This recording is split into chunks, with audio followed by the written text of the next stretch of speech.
I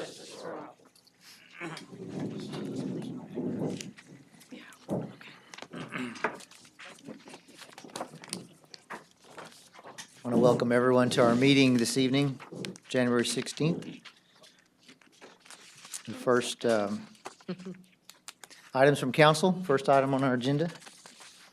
Please note, everyone's in attendance except for Mr. Young at the moment. I've texted him to see if he didn't forget. Hopefully he'll be here shortly. I have not had an answer yet, but we'll go ahead with items from council if anyone has anything at the moment. I have one thing that I wanted to mention. I was riding around this weekend, or I was coming up on Delmar, and I noticed in the corner of Delmar and Hanselman, they've sold that corner lot there, or all that, and there's a plotted subdivision there. It starts with a P, I don't even remember. Across from Swan's Crossing. Oh, yes. Okay. I'm pretty sure that Julie, we've talked about that development, yes. Okay, the only concern that I have, because I lived in that area, is it floods. So make sure the developer is aware of that and that you have plenty of drainage in that subdivision before y'all start plotting. Okay, Yeah, Ken looked at that. So the construction plans do address drainage issues in Okay. the area. okay, thank you. Thanks. You want me to talk about Crestwood? It's attributed to me because I brought it up before and asked that it be put on for discussion. I'm not sure that, I guess that means I get to start. Sure. So I think everybody remembers we're at the point where we're getting ready to redesign or design and rebid Crestwood, not even rebid. And I brought up thoughts about maintenance and I apologize for my tardiness. thoughts about maintenance and cost and whether to build in asphalt or in concrete, comparing the prices, especially when you factor in, excuse me, especially when you factor in the cost of maintenance over the expected life of the loan, sorry, it's Monday. Over the expected life of the road, and that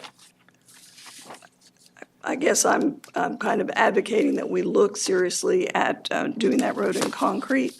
And we also had some discussion about possibly doing it in 3 lanes for traffic with what we were looking at as wider sidewalks that could connect that to the bike trails or that we could have bike riders.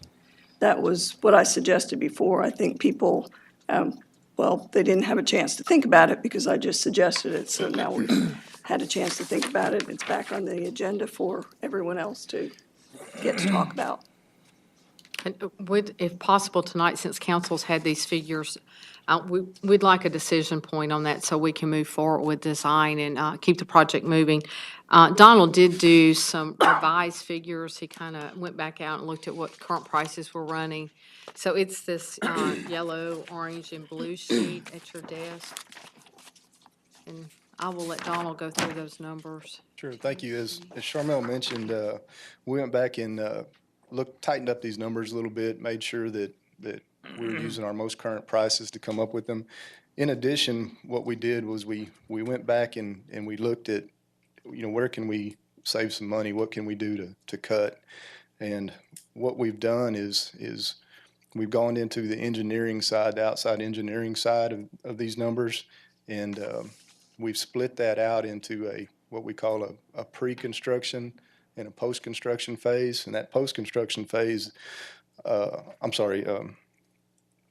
said that wrong. There's engineering services that include things like survey and design that we need an outside engineer to do. But then there's some other services that are such as admin fees and advertising and the bidding type stuff that we feel that we can do ourselves in-house. We do them in-house ourselves for the smaller projects. So there's no reason why we can't do them on this project and possibly some other projects in the future. That reduces those numbers about 11 or 12%. So it helps us out quite a bit. And you can see that the cost difference, as you go down, you can see the cost differences between the different types of constructions versus the original hot mix full width. what we originally budgeted for y'all, or showed for budget for y'all. And I'll be happy to try to answer any questions. Yes, sir. Is Urban the engineering firm of record on this project? Yes, sir. Okay, thank you. I just had some technical stuff I'd take up with them later on. Okay. Donald, Yes, ma'am. these comparisons between the asphalt is the first column and the concrete being the second column. Yes, The full width asphalt is the first column in every section there. right. And then each color represents one of the other options. For example, the yellow one is the revised numbers for the 3-lane concrete. The orange one is revised numbers for the full width concrete. And the last one is revised numbered for the 3-lane hot mix. I showed those numbers to y'all in a different manner the first time. I thought this kind of summarized things a little bit better. Okay, but what I wanted to ask was, on the original budget compared to the revised, you are talking about the 8-inch sidewalk on the first one, and the second one is the full-width concrete. So we have no 8-inch sidewalk on the second one. That's correct. And on the third one, you have an 8-inch sidewalk. Yes, on the 3-lane sections, you can fit an 8-foot sidewalk in there because you're losing a lane. If you do the full width, there's no place to put an 8-foot sidewalk. But you The have full a width. five-foot sidewalk. Yes, we'll still have a 5-foot we'll have a 5-foot sidewalk on one side and then a 8-foot sidewalk on the other side. A conjunctive use hike and bike trail. On the 3-lane options, either one of the 3-lane But options the that you choose. 4-lane, you're gonna still have a 5-foot sidewalk, Yes, ma'am, on a. Both on a- sides. both sides. And Yes. like the yellow and the blue are gonna be 1.8 and 1.5, That's correct. You'd have a 5-foot on one side and an 8-foot and on an the 8-foot other. on the other side. Just because I'm trying to compare the prices, why, we have the high difference. I'll tell you, I like the top option, spending $96,000 now to save $800,000 over the 30 years. Your office is on that street? It is, The traffic is, you it's, think, okay for 3 lanes? yes. I don't use it that often, I know. I just know how bad it is by Shield School, but down there. I go up and down it a lot, Do you? never have any problems. Yeah. I'm pleased with these figures. They kind of showed what I thought would be the situation. And, I agree with you. It's spending a little bit more now, but it's saving quite a bit in the long run, as well as it being a riding surface that looks nice, doesn't end up with crack seal in it, and, hopefully expected to hold up. It's more comparable to what we have in Laurent and Miori. Sure, they have some cracks, it's concrete, they have some bumps, but not like the asphalt. Well, this project has been needing to be done for such a long period of time. And it was built in a period of time when there were no standards on many of these things, or not to what the standards are now. So it's finally come home to roost, but we can take care of it now.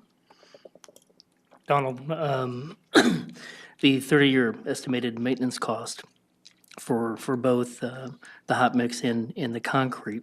We certainly can't put it down here, but I think, I believe that we'll probably have even greater savings cost.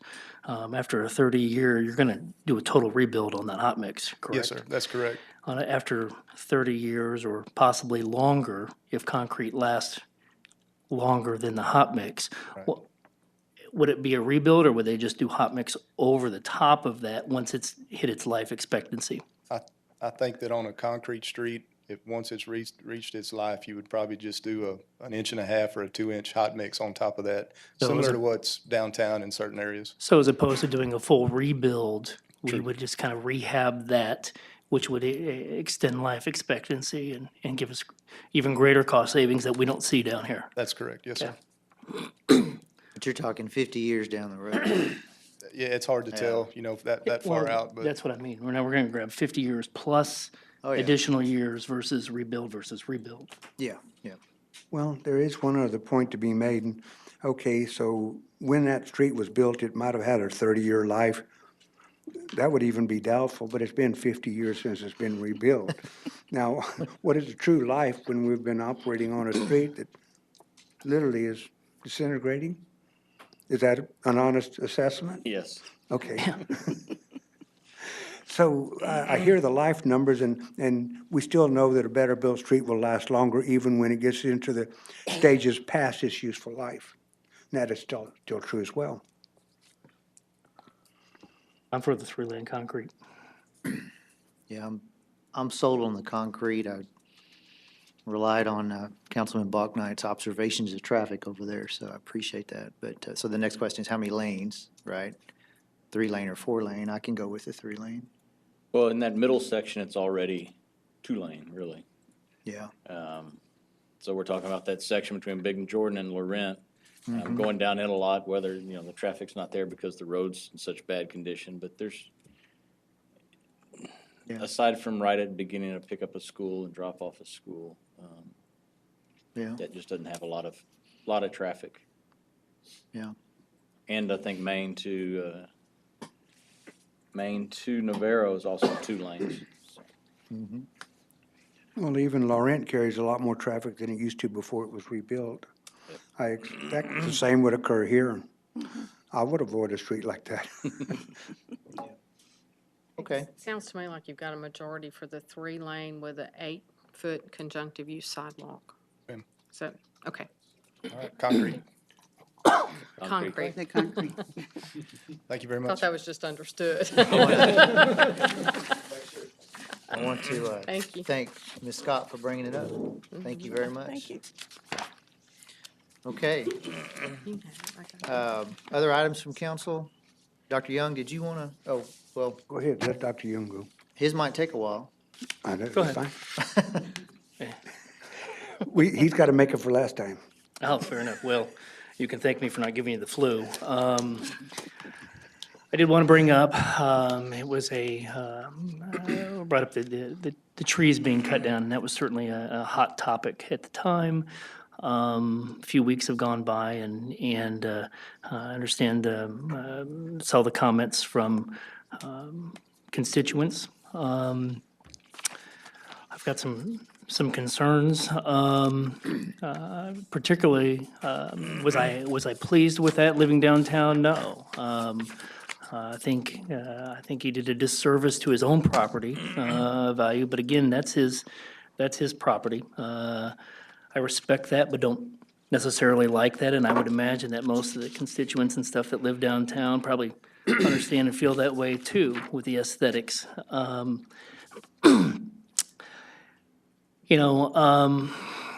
It's a very gray area, is what I feel like. At first, initial feelings were, I was pretty upset. As time has kind of gone, I've got to reflect a little bit on that. And while I'm not happy with that, and most of the people aren't, they also understand that this guy did I think, a disservice to himself.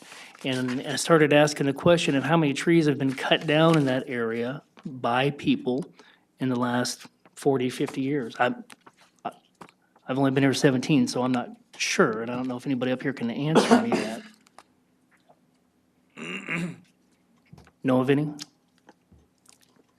Well, I know if you Not drive right up now, and not down, currently. if you drive up and down the street, you know that there's trees missing. Sure. I don't know how far they ever went towards Maine.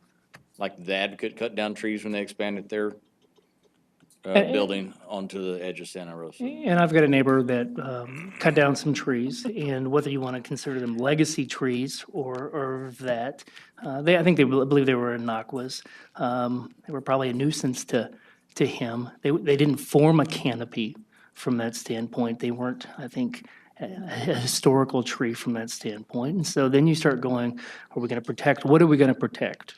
And then we get into the picking and choosing, which then I start having a problem with. And that's not, I think, left up to us to pick or choose from that standpoint. So I'm as time has gone on and I've reflected greater, I really believe what Mr. Hankins did was an oddity.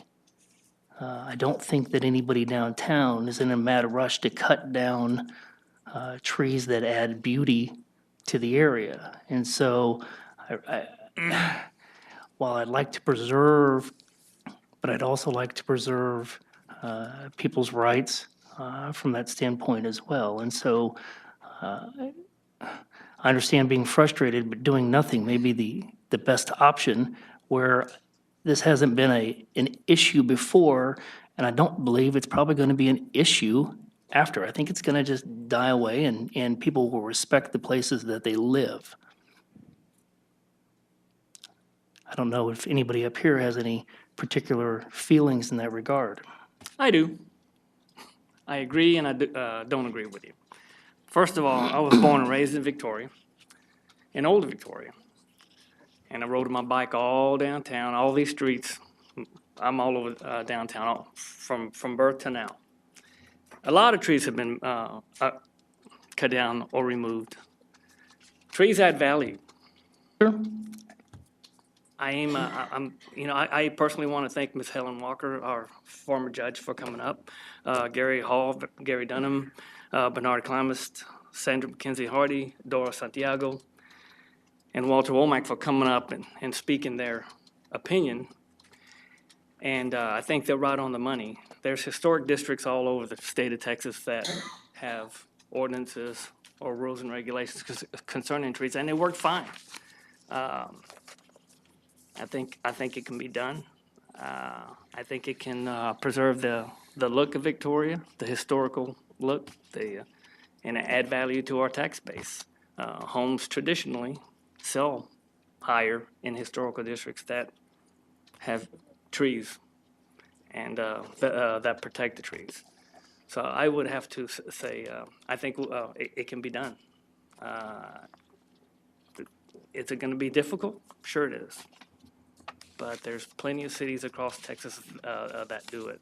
And preserving the historical look for Victoria is, I think, extremely important for our appearance and the values of the homes downtown. That's just my opinion. So I would have to be on the opposite end of the spectrum. May I say something real quick, just as a reminder, because I'm sure it's not on everybody's radar. You know, the Unified Development Code that came out of the comprehensive plan that we need to be working on to relook at all those development codes, historical preservation would be a part of that component in that code. So the committees we met once, we've not gotten back together, and I think Jan and Mr. Balknight are both on that committee, and we have planning commission representatives. So that may be a great place for that group to consider historical preservation when we're relooking at all the codes. Well, that's good. That's good. Just a No, that reminder. that works fine from that standpoint. I mean, I would certainly look to preserve the historical and aesthetic looks of downtown, and particularly the historic area. I'm absolutely fine from that standpoint, but us picking and choosing is a difficult thing. Yeah. Your tree can go, your tree can't. Yours is a trash tree. It doesn't matter about the diameter. It gets into a sticky and slippery slope, problem. You know, as I thought, my daughter is extremely allergic to oak, the ball moss. If I had an oak tree in my yard, would I be expected to move? And so as I sat there as a parent of a child with that, and you didn't know that, and you're going to tell somebody that they can't do that, you've actually got to move. That becomes problematic as well. Exactly.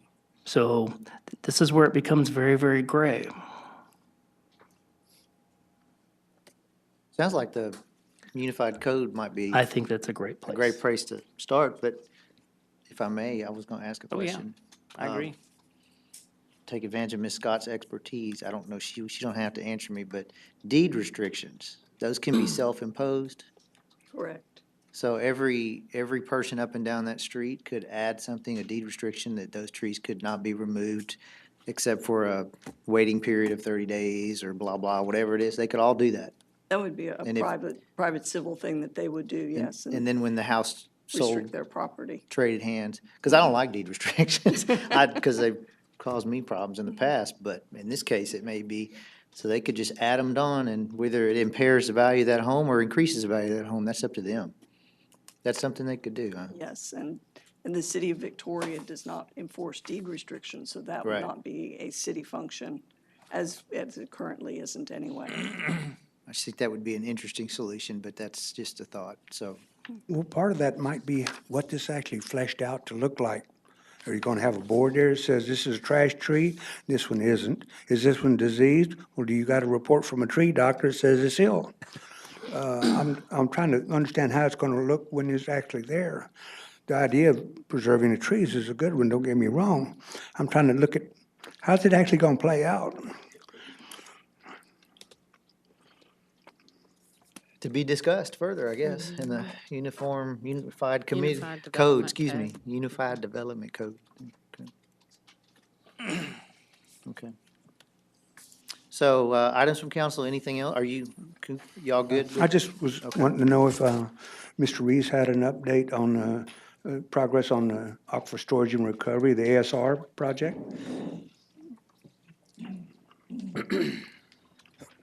Sure. Thank you for bringing it up. We hadn't talked about it in quite a while, so it's a good opportunity. The contractors started out on that project in August of 2017, right before the hurricane, and have some delays because of the hurricane itself, and then subsequent flooding, and then, some freezing weather following here recently. So we are about 6 weeks behind on that project, doing everything we can right now to make up that time and get back on track. As of now, all existing equipment's been moved off the site. That well has been video logged.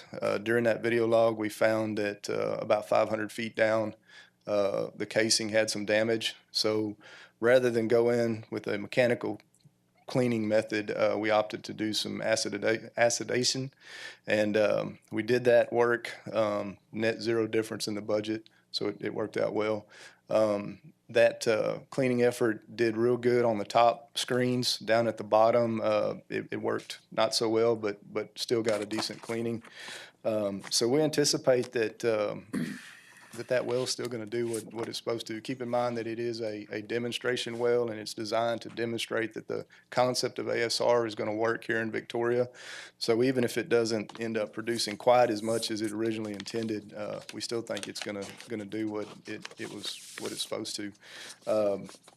The well contractor's back on site this week to clean up the yard, put the pump down hole, and then the electrical and pipe fitting contractor will begin his work to put in all the new motor controls and then finish the final connection of the piping.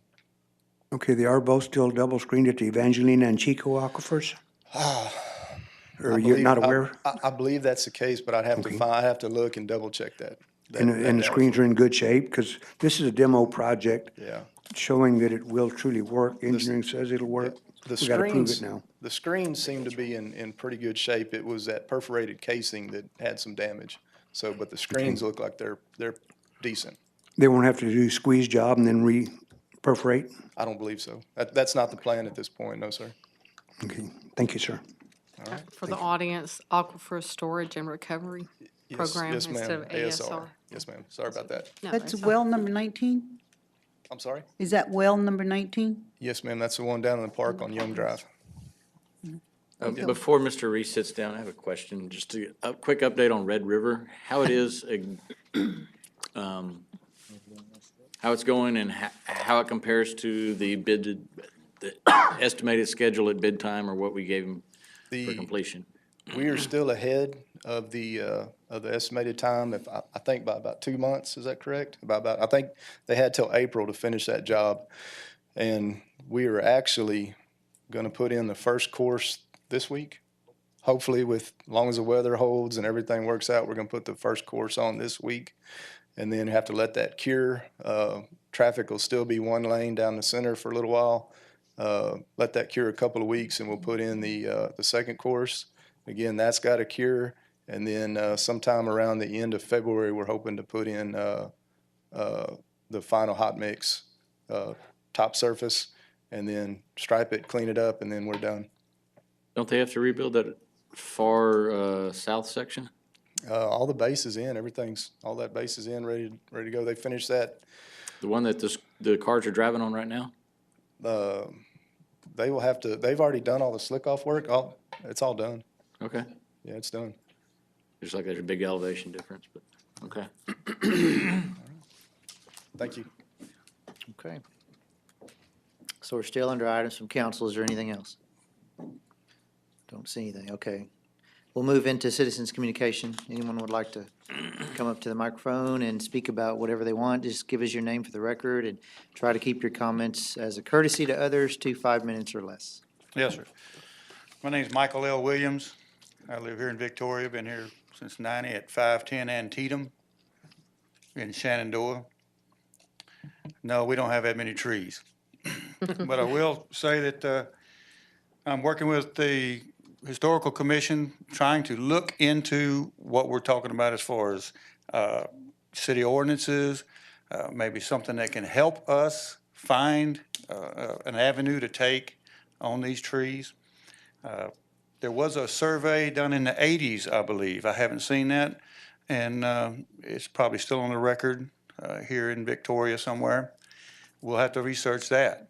There's about a little over 30 cities here in Texas that have city ordinances for trees, and they identify the trash trees, as you call them, and the good trees and the bad trees, heritage trees, monarch trees, anything you want to do. You can do it, but you need to research it.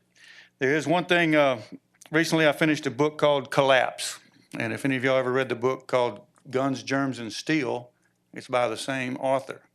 And in his book, he talks about how societies have collapsed over the years and people have done the wrong thing with their heritage, with their trees. But one of the things he does bring up, and hope the city council does understand it, he came up with the phrase ISEP. And that covers, it's not my problem, it's someone else's problem. ISEP. I hope that the city council does not take it as it's somebody else's problem for these trees, and give us an opportunity to work together to where we can find some way to protect these trees.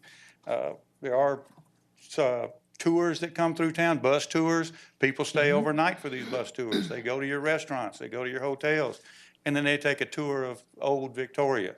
How would Old Victoria look without these trees? So the next time you're riding your bicycle, you're driving in your car, you see these old trees, just think about it.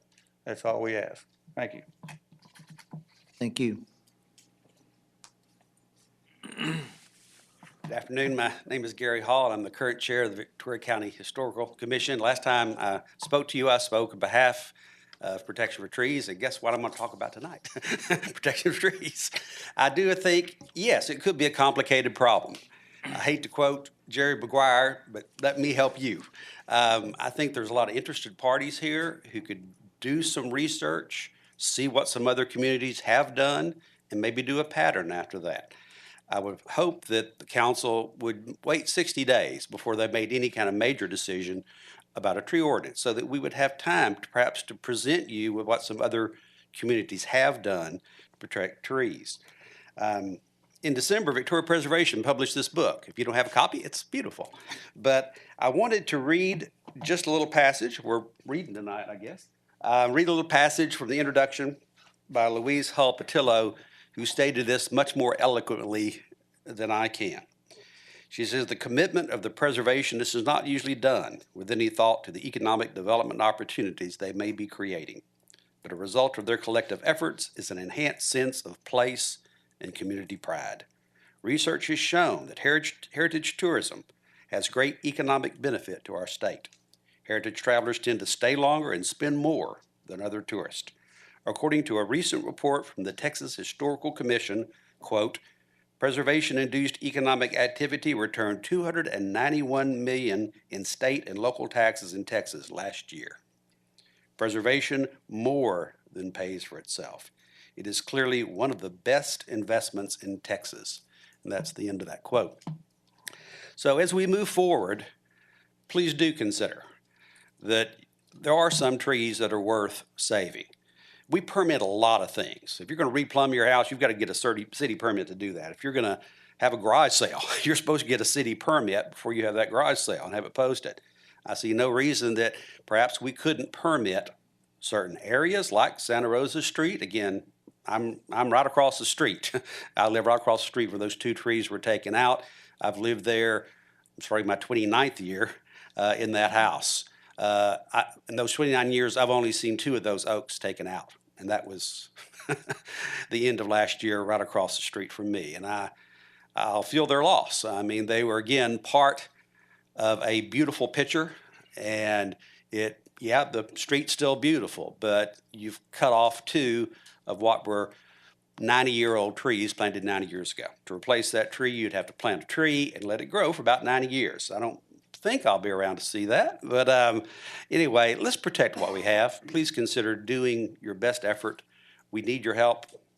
We need your advice, and we would like to help you with this cause. Thank you. Thank you.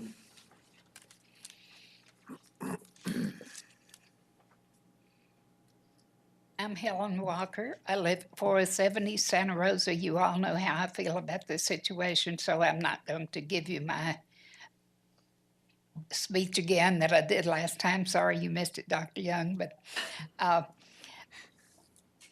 the thing I would say is give the Victoria County Historical Commission met last week, their regular meeting, and they have 2 people, particularly Mike Williams and Tom Bernal, who offered to work on researching permitting and tree ordinances and so forth.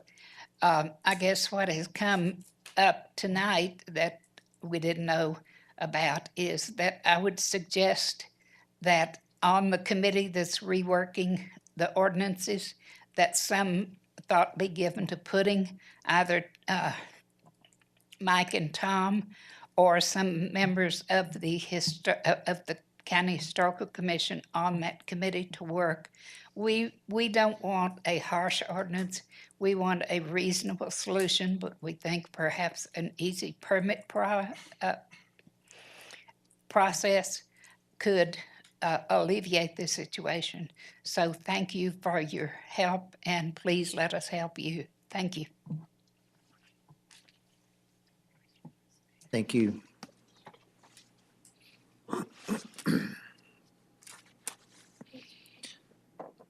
Anyone else? Okay, did you, Ms. Scott, go ahead, you had a comment? May I say something? Sure, sure. The folks that are going to be most directly impacted by any changes that we make are offering to do the research. I would like to take them up on it. I think that it gives them an opportunity to find things that they like and to spend some time themselves thinking about how it would impact them directly.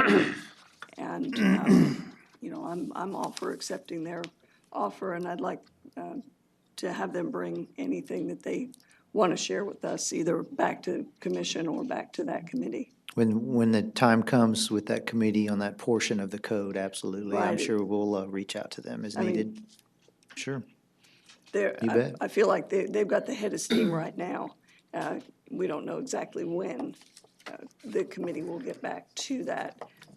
I don't think the 60 days is, And it's you and Mr. Bachnider on that, Right. correct? Okay, yeah. But from a staff perspective, Julie will be organizing that, so maybe Julie can, I'm looking for Julie's little face back there. Okay, I see you. Maybe you can visit with Ms. Walker and whoever appropriately to see what they can assist us with, if you don't mind. Okay. And Any- we'll be glad to take all the help we can get. Absolutely. I was gonna say, it's Any- extensive, the number of cities with stuff. I mean, big, I looked yeah. up stuff and went through multiple cities and looking at what they call legacy trees or champion trees or whatever it may. So there's a lot of information from different municipalities. It's a lot of work. There's a lot to read, but there'll be good ideas from there. Just take your time. We haven't had an incident like this, as was mentioned by Mr. Hall, in many years, and I don't think we will again for a while, so take your time, do it right, because this also can invoke a lot of fear in some people, and you're gonna start telling me what to do in my yard and, all that kind of thing. So let's choose our words carefully, and y'all gather all the information you need and figure it out. That'd be great. Okay. Are there no further comments? I'm gonna close citizens' communication, and we will move into the rest of our agenda. Consent agenda? There are 3 items on the consent agenda tonight that will be approved by a single vote. They are first, the approval of minutes of the regular meeting of January 2nd, 2018, and the minutes of the special meeting of January 6th, 2018. Second is a resolution authorizing the city manager to execute an agreement with GrantWorks Incorporated for the administration of the City of Victoria's Home Program grant in an amount not to exceed $140,000 and declaring an effective date. And third is a resolution authorizing the city manager to execute a renewal and amendment to the annual street sweeping contract with Champion Infrastructure LLC in the amount of $352,600 and declaring an effective date. Second. We have a motion and a second. All those in favor say aye.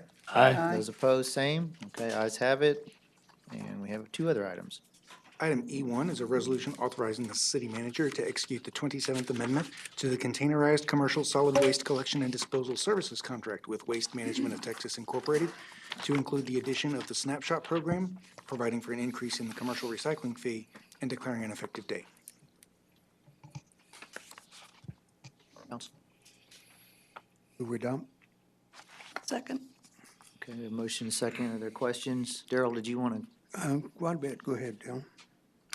I'm here to answer questions. Let's explain the program so the public will at least know what the request is. Okay, actually, a couple of years back, Waste Management came to us with a program that they had recently instituted. And what that program does is as their drivers are out picking up routes, it identifies containers that are overloaded. It's called the Snapshot Program. So they take a picture of those overloaded dumpsters. They send them, the drivers download those pictures at the office, and those pictures are then sent to their home office, and then a salesperson usually calls to follow up to let customers know that their dumpsters are overloaded on a consistent basis or not a consistent basis, because we all know, especially around holidays, different, maybe spring cleaning, different things that you're going to see, somebody's got some extra trash 1 week or maybe 2 weeks in a row. But they create a report. About 8 months ago to a year ago, we kind of started looking at our litter problem that we have here in town. And so this kind of came back up and we started talking about it again. They started providing me with monthly reports, even though we're not doing the program, so I could see kind of what we were looking at as a city. My staff and I had gone out and done audits all around the city, looking at where all this trash is coming from that we're seeing. And a lot of it's windblown trash. Comes out of cars, comes out of vehicles. A lot of it comes out of dumpsters or out of trash that's left in grocery baskets and stuff in different parking lots, those types of things. And so we kind of started that talk again about, Waste Management had come back to us asking us if we're interested in this program. We're bringing it to you to look at this program. I can tell you that the reports I get monthly are extensive. This covers both front load and roll off boxes. You can drive through just about any street in town and find an overloaded dumpster on any day of the week. And it becomes other people's problems, not just the problems of the people who are in control of that dumpster. And we do have ordinances that deal with both overloaded dumpsters, lids being closed, and trash that's on the ground. I think this will help us deal with some of these issues that we're seeing. I have Shanna Lopez is here from Waste Management, and she'll be able to answer any more in-depth questions you might have. We realize that there may be some service issues and things like that, and we'll be prepared to handle those as they come up. Now, I do want to just say one thing. In our talks, if you get tagged for this, they're going to call you. You have a chance to upsize or explain what's going on before you get hit with the charge. It's not something that just is going to, automatically take place. But let me let Shannon talk about it. Hi, good afternoon. So as Daryl mentioned, we have been sending reports over with pictures and addresses of all the locations in Victoria that we've seen as problematic that have been showing up. And what we think is problematic is usually 2 or more events within a month. So we've been sending those reports with pictures to validate that. So in the event that that council did approve this, we do have the photo evidence of us showing up at the business and the overloaded and everything. So we would be able to show that to a homeowner, or I'm sorry, a business owner, to hopefully improve the process. It's not that we want to charge them, but we want to make a change. So if this is happening over and over, we want to look for a solution. So do they need more frequency, more days of the week we pick up, or do they need a bigger size container?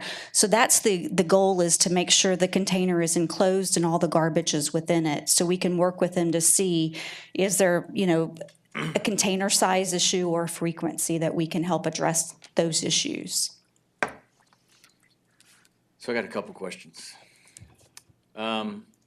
Since this is finding a solution for those that are overfilled, does the program also have a component to have customers that are typically underfilled so that you can get them into a smaller container?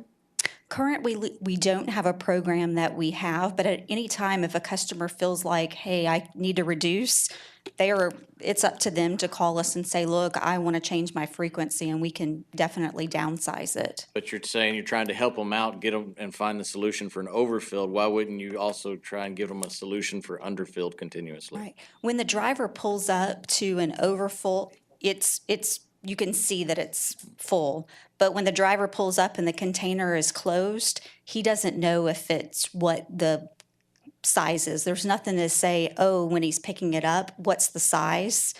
He doesn't have the visibility to see into the container to know. At what point of the lift is the camera?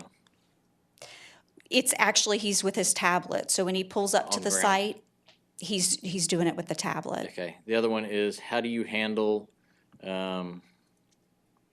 people with Monday pickup service and closure of the business because of a bank holiday? And they don't come back that week, so you have a 2-week buildup because you weren't serviced. Definitely. For the most part, on holidays, we would push a day. So normally it should be pushed, so we should run the Tuesday following a holiday.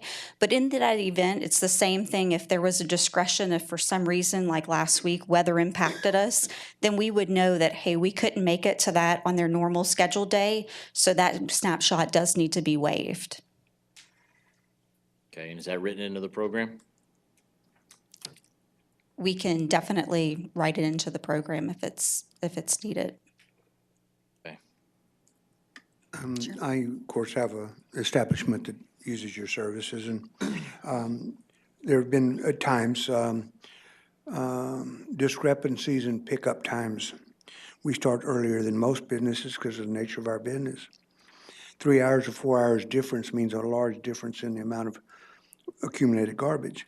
So if the guy shows up at 5:30 one morning and 10:30 the next day, difference between day and night, and they'd send me pictures of how mine was overloaded. And I'd send them a nice email back that says, please stay on schedule. So I'm hoping that's been a lot better if recent time has been. The other things I'm concerned about is just to make sure that we're not, I'm all for cleaning up the town. I think we need to do some efforts exactly what you're pointing out. Because some people continue to do the same thing over and over and over. Just want to make sure when you throw the net, we don't catch everyone. And I'm not necessarily referring to myself, but an occasional overflow is not the same as a chronic abuser. Correct. And that is a different character. And I know who they are as well. Anybody that drives around much. And that is the ones that's making a big mess of the town because it just blows everywhere. I have a question on the charge for a violation. It says that the charge is per occurrence, but you're describing something where there's snapshots and some communication and then some determination. But I don't see, I guess, the wording, or I don't see it where, all I see written in is the charge per occurrence. Is there something that's spelled out that it's not just at some point, Waste Management says, well, we've had this program in place for a while, so this person's never violated, but it says in here the charge per occurrence? You know, is there some leeway or some warnings or anything like that that are also put into the program? Yeah, we were looking at sending communication out, especially to those that we've identified as a habitual problem, to let them know that the program is, if this does get approved, that it's coming probably effective, say, February 1st. So to let them know that this is the requirements, but giving them some communication and pictures of possibly what the container should look like with the lid shut and things like that to help with that communication so it's not a surprise.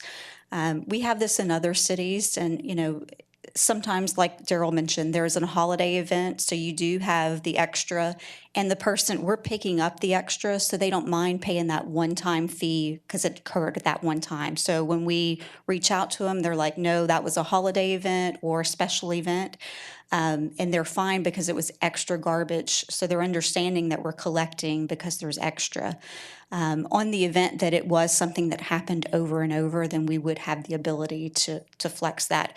If we reached out and someone says, you know, look, I noticed you charged and we're going to upsize it, then we're going to waive that charge because they corrected the issue. We found in other cities when we just sent the letter, we didn't see a change of action. So we kept sending these letters, but it was continuing to be overloaded with, you know, garbage. So this is kind of a solution to help the city to deal with your ordinance so that we can right-size most of the customers.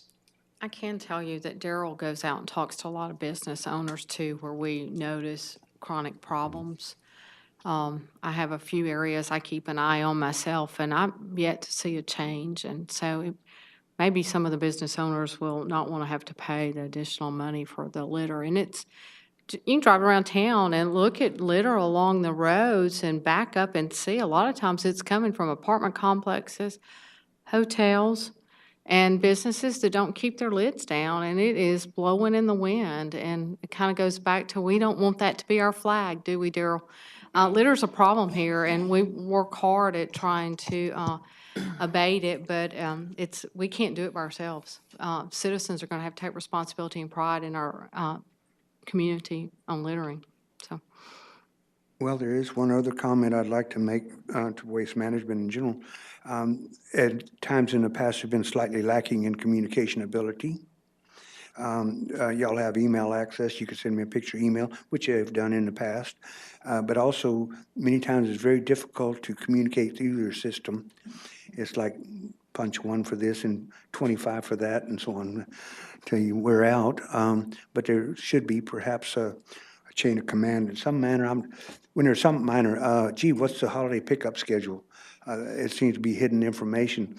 I didn't think it needed to be operated like the CIA and, you know, only on a need-to-know basis. It should be more available.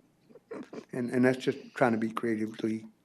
No, I appreciate the feedback. I mean, we definitely need to hear information like that because that's the only way we can improve. So I will, it's duly noted. Well, I mean, emails are fast and then you send pictures that way and that's the way they've been communicating. But when it goes back to trying to get a hold of somebody that says, what's your holiday schedule? I mean, can't find nothing on the website, can't, unless you want to spend 30 minutes on the phone. Okay. For the next available agent. So I didn't hear an answer to Mrs. Scott's question where, and it's the same thing I had, there's not anything in this agreement as it's laid out that has anything about discretion that both of y'all have spoken to. It's, you're gonna get charged a fee if our snapshot shows that you have too much trash. And I heard both of y'all describe it as you're gonna have a conversation if you have it, so we can understand if there's any problems or what the issue was. None of that's in here, it's just you're getting a fee. And so I would like to see that in this before I vote on it. We can add language to address that. Anyway, do you have language that can do an amendment on tonight from the floor, Shannon, or is that hitting you too cold? Yeah, I would have to get back with our legal team. Okay, because it is a contractual. Because I think the answer that I kind of heard was that that's what's gone on in the past, but that they want to roll out this program, and there wouldn't be the concessions and the discussions. Once this program was in effect, this program was going to be in effect. Did I mishear that? Or that was the impression I got, that we've got is what we've been doing, but we're changing what we're doing because it's not working. Correct. So currently, we're just taking pictures and documenting those when we see overages, but there's not any type of next step as far as, what can we do to enforce it. So we're taking pictures, documenting it, and notating, but this would actually give us the next step to be able to enforce it and try to make a change. And so when this goes into effect, you plan on enforcing it with this in effect? Correct. That was what I heard. Right, without any conversation. Right. And no Right. means to describe why it's overloaded or anything like that. It's just you're getting fined. Well, the way I read this was we're just contractually allowing them to impose a fee as needed. I don't see that. Not to be argumentative, I disagree.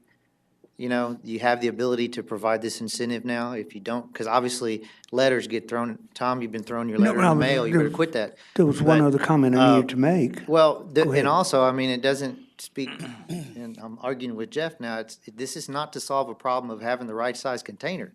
The problem is litter blowing around in the city. And if people just ignore this and keep overloading the dumpsters and throwing the letter away, there's got to be some teeth to this. And I would venture to say that no one cares about their customers as much as they do, and they're not in the business of angering customers with excessive fines, even though I know you do have a monopoly here. I know that. I know, Jeff. I told you I didn't mean to be argumentative. I don't have a problem with the way this is, but Mr. And I'd Halpasco, like to make a comment, and that is, sometimes you can tell somebody that they're overloaded, and they've been overloaded every time picked up for the whole last year. And I can drive around town and show you who they are as well. And they're not going to do it. They're just not going to do it until you make it cost them. And sometimes, just like any other thing we have, we're not really after a traffic fine, we're after behavior modification. Let's all live together in peace, so you don't mess up your neighbor's yard with your trash. So I can see the need for this. I'm just trying to make sure we have certain safeguards in mind. Well, I might be overloaded once every 2 or 3 months. We have a Myself. busy install week, or the guys don't break down boxes like they should. Yep. It's not that it's too much trash in there. They may not have stacked it in the Yeah, container. me too. And there's other times that it may be overloaded because they didn't pick up on Monday because it was a holiday. They couldn't get to the dumpster. And they don't come for another week. And that's where I So I mentioned got the 2 weeks of communication. trash sitting there.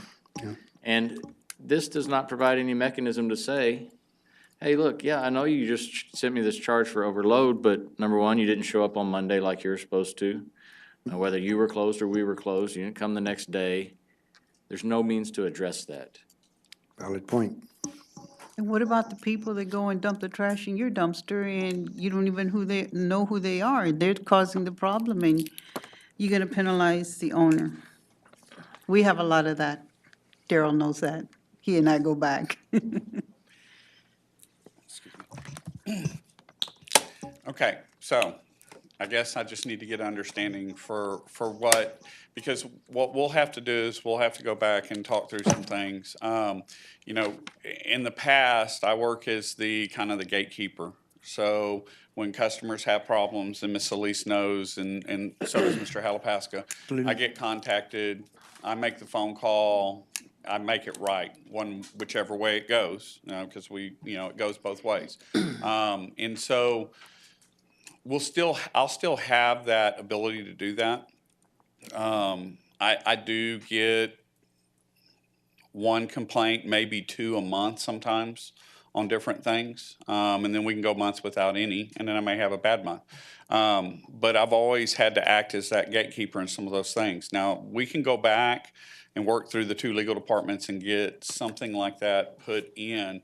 But the main goal of this program is that we're going to notify you, or they're going to notify you, on not just on their behalf, but on the city's behalf, because of our ordinance, that your dumpster's overloaded. You call in and say, I'd like to correct the size of my dumpster, they'll take that off. If we need to spell that out, we can spell that out in here so that the customers understand that. And the same for the holiday schedule, because we've talked about the holiday schedule extensively, because again, they push. Where we do makeup days, they just push everything back a day, so they run a day behind. We do things a little differently here at the city than what they do.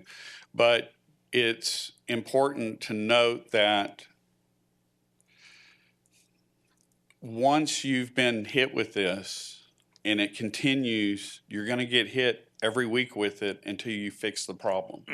If we've got customers who have illegal dumping, then we need to work it that way through code enforcement, through PD, as theft of service, and illegal dumping. And that does happen. Anybody who's got a dumpster that's not behind a fence can come in on any morning of the week and find that dumpster overloaded. I get some of those calls, but I don't get a lot of those calls. And so, you know, there's always going to be those things that we're going to have to work through on each individual one. And I think it's going to be hard to put all those individual things down on paper. What ahead. about on the invoice, if you were to put that overcharge per occurrence, but on there, put on there, please call us. And, you know, so we can somehow communicate what your needs are and what our needs are and get the people to come in. I mean, you're going to have to pay your invoice. So you let them know, yeah, this is coming to be on your invoice, but if you come and talk to us, we can work it out. Some kind of communication on, right next to the wording that says overcharge. On the invoice, it's kind of, it doesn't I have know, very I've much seen room. them, so I've got a lot of those. I don't know how you could do that, but, you know. Ms. Scott? Okay, I started this discussion because I was asking for clarification, because in the presentation, they were talking about what they'd been doing. And they made it quite clear, I think, that this is a change and that what they're proposing is this charge. And as Mr. Halapaska said, it's some behavior modification. I noticed looking at this that the cost per dumpster size is the same. So it's not that they're trying to push people to get a larger dumpster and charge them more.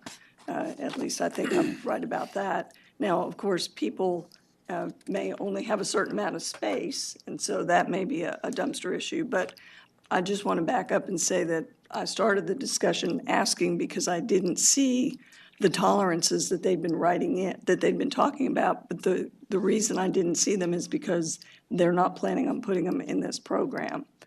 Having listened to this discussion, I'm comfortable with what they're proposing to do. I don't really see the need to add something else in. That's my opinion, just now understanding the program better. We can always just vote, and if it doesn't work out, y'all can come back next meeting and change up the language, and, you know, if that's okay. Y'all want to do that? Or, I mean, Tom, you made the original motion. You could withdraw it. I suggest we just vote, and then if that's okay. We could probably withdraw that and be better off, I think, because Daryl's doing a fine job. Maybe Daryl retires. Who's going to do the fine job that Daryl did? Well, maybe he'll do good. I'd rather have it in ordinance somehow. And I pointed out the communication sometimes. Bill shows up and here's an extra charge. That would not be a good way of doing things. It would be more that it would be as it occurred. Do you have an explanation? Yeah, Christmas was on Monday. That'd be a good enough explanation, I would think. I want to make sure we have certain safeguards in place, but I do believe in the ordinance and its necessity, because we do have the same people doing the same things over and over and over. And I do see that as the biggest problem right there. For Daryl, you can never retire. I was kind of thinking he was wishing it upon me, so. So let me ask a question. So if there was a clause in this stating that after the second or third violation, a fine may be imposed, would that suffice? Well, and even then, in my case, I had cases where they got irregular on their schedule. And it made a big difference in the amount of trash. So I'd get an overload picture once a month there for a while. And they finally got it straightened out, got their schedule rehashed. Everything was fine. But I would hate to be thinking I'd be paying a fine for something that was their problem with scheduling, not my problem for overloading.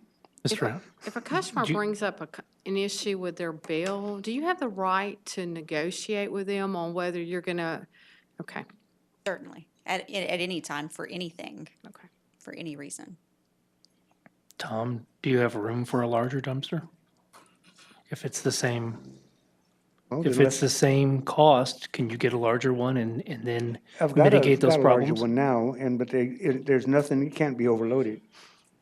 Ask any pilot. I still don't think my question's been answered. If there was a clause I'm in this fixing to. agreement I think we're that getting, post second or third violation, annual violation, a fine may, M-A-Y, I think be imposed. we're getting in the weeds and we're getting into the policy of waste management. We need to let them run their company the way they see fit. Yeah, that gets dangerous. Now, I don't suggest anything get withdrawn. I suggest we vote.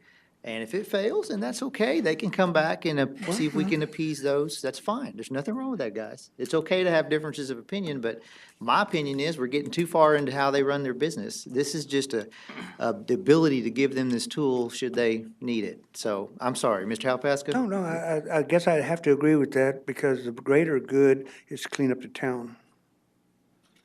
And if they are assuring us that they are not going to zing the occasional guy, or particularly if it's not our problem or our fault, they should listen to reason. And they would. If they wouldn't, I guess council could come back and amend that ordinance, couldn't they? This is going to go in effect as soon as they sign this? There's a letter that I prepared a few months back. Actually, we were looking at doing this before the hurricane hit. And then we had that. So there's a letter I prepared that will go out. We would discuss when we'd start, but it would be after the letter went out and people had a chance to be warned. We're not looking at just pushing this out and not telling anybody.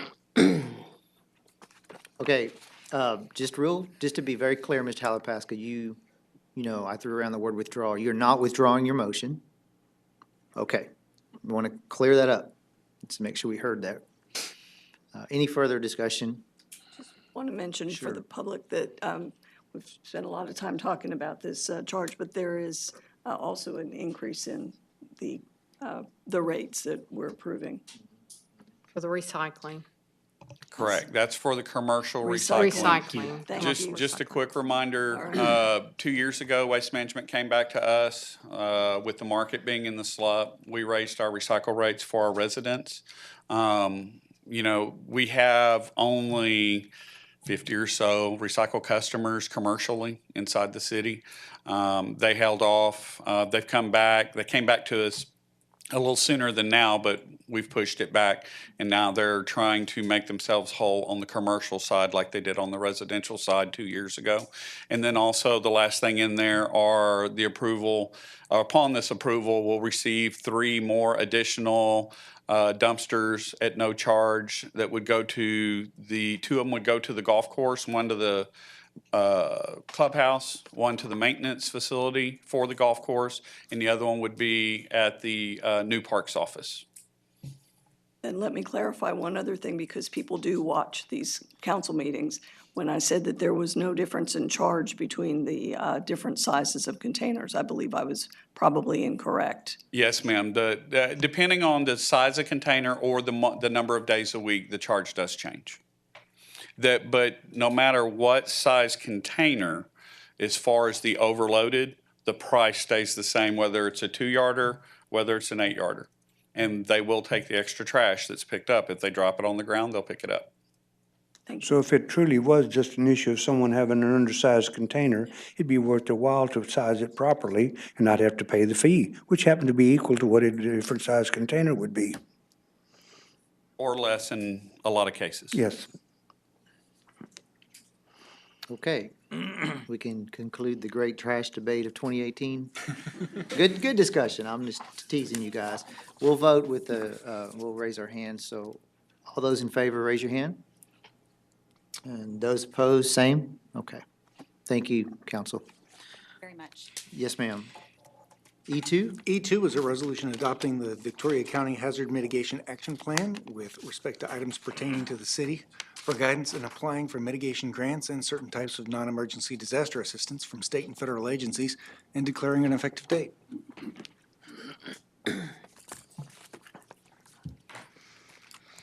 Council? Make a motion to approve item E2. Second. Okay, motion and seconded. Discussions or questions?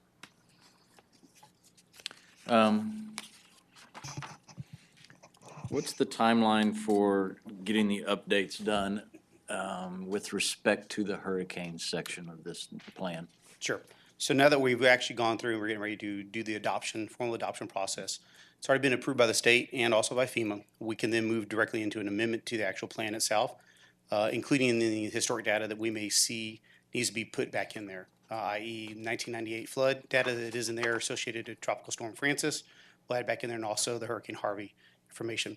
Biggest thing here is has to come in from the National Environmental websites that come in from the NOAA and NWS websites. They pull that data and they then go ahead and bring it in and actually place it into the actual historical or significant events portions of the plan. So Timing for that?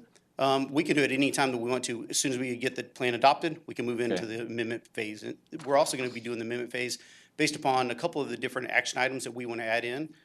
Since Hurricane Harvey and the results from Hurricane Harvey, we've gone back and looked at it as a planning team and have added actually 2 or 3 different action items that we want to add back into the plan, so that we can look for either pre-disaster mitigation grants and or post-disaster mitigation grants, public assistance, things like that. So Okay. And since we're talking about hazards and mitigation, and can you give us an update on the review and update of the emergency? the basic plan? Mhm. Yeah, sure. Yeah. So the basic plan and its associated annexes have gone out to the command staff. The command staff has reviewed the basic plan.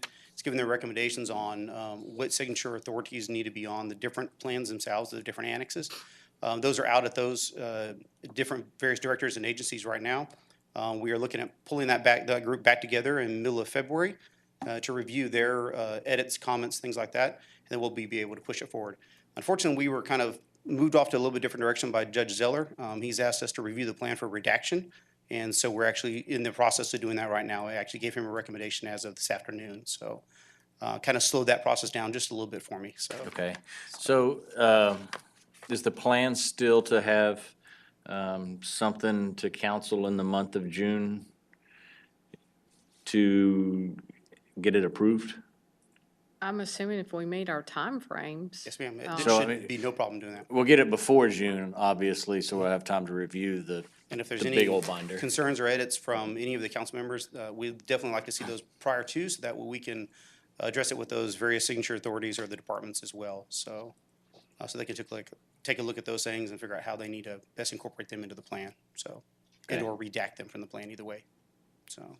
I think it's important to remember that Rick's working with county personnel and city personnel on that plan. A lot of so- people, yeah. And there's been quite a few that have been out throughout the holidays and then with the flu, and it's been, Challenging. yes, very challenging, so. But you got all the annexes with now appropriate owners on them. We are, and so that's what went out to the command staff to be able to review, so. Okay. And everybody at this point understands the importance of their annex. And My department heads do. we hope that the county ones are getting the same story. Can't control Okay, makes 2 of us. Put the information out there and ask them to review it, so. Okay. But back to the mitigation action plan here itself, though, and once we go for adoption at the local level, which we've already done at the county, we'll be doing with the VISD administration and their board on February the 15th, I believe. We will send that off to FEMA, and then once we get that in and FEMA then approves our adoption, we can go straight into the amendment process to include Hurricane Harvey and also the 98 flood data. So, which is just going to go into the significant events sections of Section 5 and 6, I believe it is. So, and then we'll also add in those different mitigation actions that we want to put in there.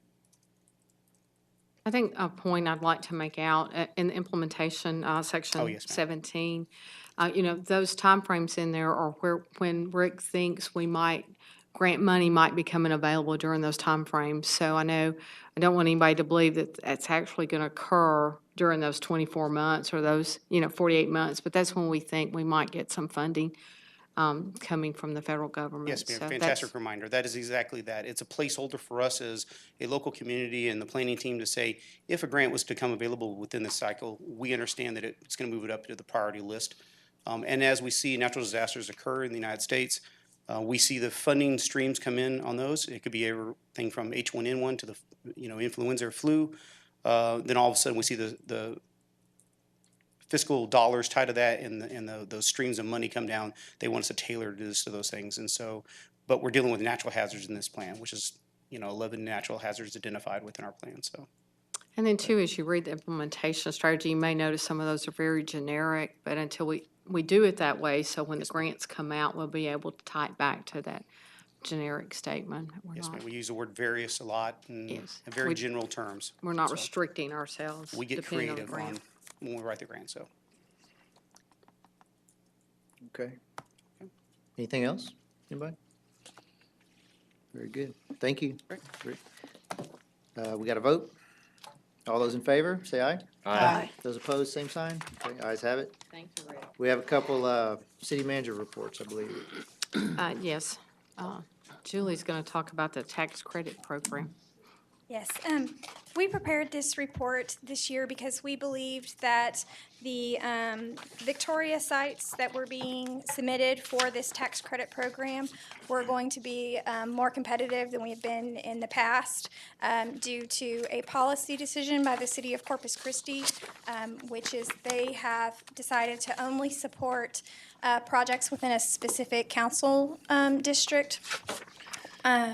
Since the pre-application deadline has come and gone, the Texas Department of Housing and Community Affairs have published their pre-application log of all the projects that were submitted, which I have laid out for everyone. And you will see there's some self-scores on there. The two Victoria projects that were submitted did not score very well, and so I've since spoke to both of the developers on those projects, and they will not be submitting those projects from a pre-application into a full application. So they will not be coming to ask council for support of those applications. So I'd be happy to answer any questions about the program, but it looks like this year we won't be having any sites in Victoria. Okay. Council, any questions? Okay, thank you. Thanks, Julie. So Chief Craig's going to talk about a foundation. I think he's got some members in the audience that probably are interested in that foundation. I do. Good evening, Mayor, members of City Council. Tonight, I'd like to introduce to you the Victoria Police Foundation. And we recently completed an effort with some community partners, and I'm going to introduce here in just a second. And I'm proud to announce the formation of our Victoria Police Foundation. Police foundations are typically collaborative efforts between partnerships between local law enforcement and the community they serve. Police foundations have been proven to be a best practices in many communities in terms of support and help. And they're considered really strong investments in the community that they exist in. The mission of the Victoria Police Foundation specifically will be to support public safety efforts with resources to augment the services to the public. Although the foundation resources are generally not used to support ongoing or recurring budget needs, they can be used for such things as acquiring equipment, education, training, police-sponsored youth programs, and funding reward programs or other citizen-based community efforts. The Victoria Police Foundation will serve as a nonprofit 501c3 for community volunteer programs, which will soon include the soon-to-be implemented the Victoria Police Youth Explorer Program. And to kind of give you an idea, just a little bit what it's like, the library has a Friends of Library Foundation that supports some of their efforts, and this would be very similar to what we would be tasking, some of our community folks will be stepping up to help and assist with relationship to a foundation that could continue to help the organization.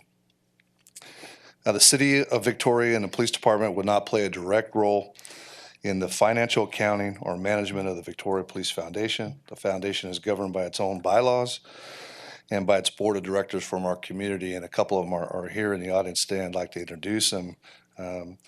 Howard Good from the 100 Club is here, and Howard was instrumental in getting us off the ground and getting us going in the right direction. I'm very appreciative of that. And Ben Nix also over here. Ben has been very active in our Crime Stoppers program, so we're real excited about it.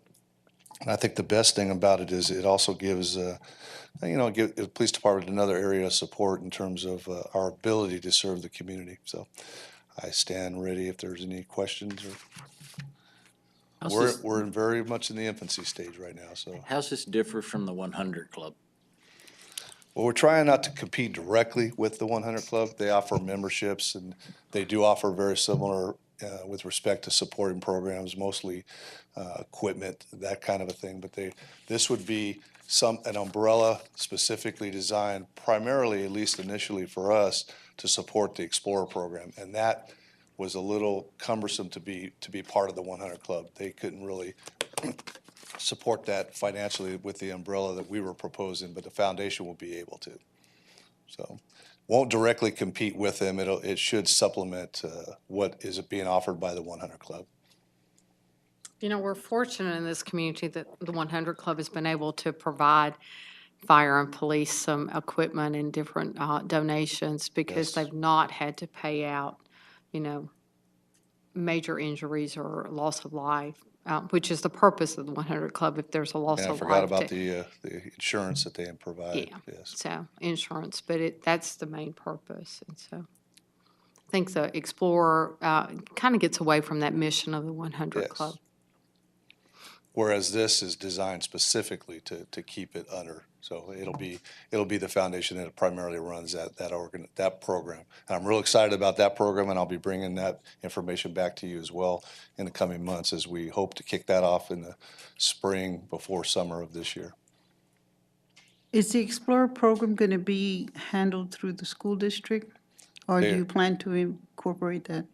They are a partner in this whole effort. So between Okay. the school district, Boys Scouts, us, Victoria College, everyone, it's been a real strong collaboration of all those entities so far to get this off the ground. And I'm real excited about that program in terms of providing an avenue of sorts to keep people that are interested in police services engaged with us. And that'll be a drawing pool that we'll draw upon for future openings within the police department. That's a good idea. Start them young. Right? Keep them interested. Yes. You'll be competing with technology and robotics and all that stuff, which are programs that are really going strong in the schools right now. Yes. So it's important, yes. Very good. Thank you for the update. Thank you, Chief. So the last city manager report is Donald Reese, and he gave you something earlier at your place. The mayor had asked for an update on Drainage District 3 and what they've been doing within the city limits. Yeah. Go ahead. Thank you, Sharmell. I placed a packet of information on the dais in front of you. I'd like to kind of handle this presentation in two different portions. The first one will be the mowing that's been done by the Drainage District inside the city limits, and the other would be some channel improvements that they've done also inside the city limits. So the first page that you have in front of you kind of details, the savings, I shouldn't say savings, the benefit we received from the Drainage District of some of the mowing that they've done. They've mowed twice for us in the calendar year 2017, once, I believe it was in June, and then another time later on in the year in October.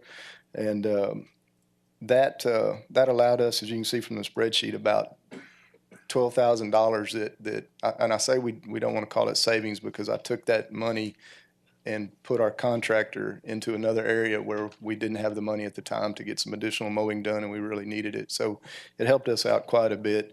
In the area that Drainage District number 3 mode was basically, if you look at the maps that follow that section, it's following those Lone Tree north and then into the Cimarron subdivision and some Shenandoah area, and also into Fleetwood, and then parts of Whispering Creek up into to Navarro. So as far as the mowing, that's pretty much the majority of what they did for us. I want to point out that the Drainage District has some very, very large equipment. It's very difficult for them to get up into some of the smaller outfalls that we have. In addition, they do not have a boom mower. So some of the stuff that our contractor does with the boom mower, we had to mobilize him to come back in. Drainage District does not weed eat around guardrails and box culverts and drainage pipes down in the outfall, so that's additional. We have to get our contractor to come back, and Drainage District also does not pick up trash, so that's something else that we have to have our. Now, if it's something large, they'll pick it up and get it out of their way, or maybe stack it on top of their shredder and dispose of it for us. But for the most part of it, the small stuff, they just aren't geared up to pick that stuff up. That's not what they do. So there are some cost of having our contractor come back in and follow them up to do that finish work. Is there any questions on the mowing portion of this? Well, the Drainage District goes all the way to the bay, right? I'm not sure how far the Drainage District goes out, but It goes all the way to the bay? all the way to the bay. And they aren't required to pick up trash in their own drainage district that could go into the bay? It's a question you may have to ask them. I know that Just they don't pick up curious. trash. Well, I went by and looked at Lone Tree, and Lone Tree looks very, very clean. If anybody drives by Lone Tree, if you look on both sides, it's beautiful compared to the way it was before. You know, so, I don't know. I think they're doing an awesome job. The cost, the extra cost, is it included in here for the cleanup that you're saying? Yes, we're estimating that, I wouldn't call it an extra cost because some of that is what our contractor would have to do anyway. But, per the two mowings, you're looking at about $41,000 for them to come in and do that extra work. Okay. But we still get a savings even though they have that extra cost? Yes, ma'am. Okay. So And Donald, too, just a reminder, our contractor, Mr. Wilson, was doing the mowing before. He always picked up the litter before and did the finished work. that's part of his contract. Yes, yeah, so that's been going on before. Yes, ma'am, that's always happened. Thank you for clarifying that. Okay. Well, we have a stormwater master runoff plan, MS3.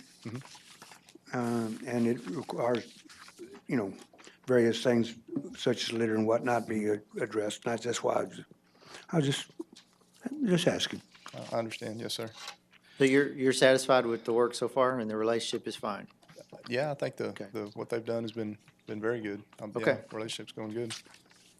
They did some, I guess, ditch work also.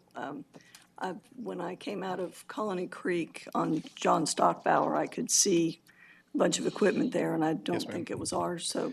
No, you're correct. That's the second part of what I wanted to talk about.